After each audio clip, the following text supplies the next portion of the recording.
Hello everyone, welcome back. Today we are going to print the alphabet E. In this program we are going to take input from the user in how many rows the user wants to print the alphabet E, and then the alphabet E will be printed.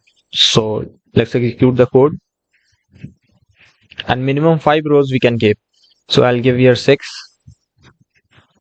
and our alphabet E is printed in 6 row 1, 2, 3, 4, 5 and 6, as we can see here. Now we'll get back to our code.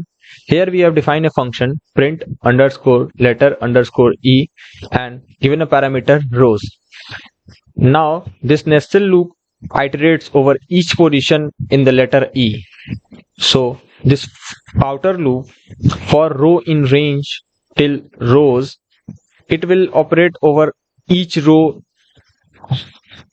to the given rows, and then in this inner loop it will iterate over each column present inside the each row. Now inside the inner loop we are checking that if our column is first, means if our column is the first letter of first column of the alphabet E, then an asterisk will be printed, or if it is the top row, or it is the middle row, or it is the last row, then also an asterisk will get printed, or else a space will be printed. And after this is executed, and after this block of code is executed for every position, a new line will be generated by this print function.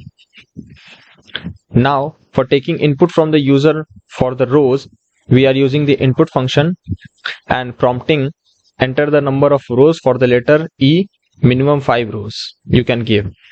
And then for converting that input into integer, we are using the integer function and storing this value into the variable rows.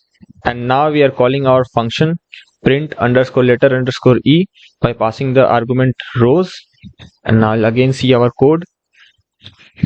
Now this time I'll give 8, and now our alphabet E is much bigger.